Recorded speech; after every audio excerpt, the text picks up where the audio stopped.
Da man klippede det sammen, så opdagede man efterhånden, at lysene de brændte opad. Vi tager simpelthen fra A. Jeg hedder Mathias, og jeg spiller klarinet, og jeg har gået i musikskole i, jeg tror, snart 3 år. Det er sjovt, og der er god stemning, når vi spiller i orkester. Hvordan er det at spille dit instrument? Bliver man hurtigt god til det, eller kræver det meget? Det kræver rigtig meget øvelse, vil jeg nok sige. Jeg var i hvert fald ikke lige god i starten.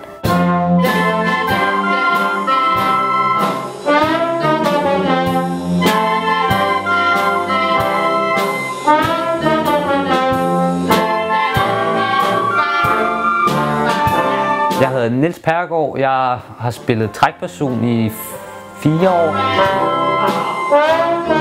Orkester synes jeg selvfølgelig er det allerbedste, fordi at undervisning, det synes jeg bliver sådan lidt bare mig-agtigt. Jeg kan meget bedre lide at spille sammen med nogen, have støtte af nogen, lave noget større.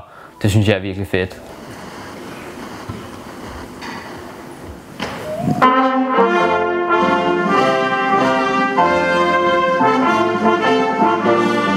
Jeg hedder Tobias, jeg spiller tuba, og jeg har spillet i musikskolen 6 år cirka. 4 år af dem har jeg spillet i harmoniorkestret. Men ja, man møder nogle nye mennesker, og får kontakt til nogle mennesker, man normalt ikke ser igen. Herinde, der spiller nogen, som jeg har gået på den samme skole med, men som jeg ikke gør længere, som jeg normalt ikke vil snakke med.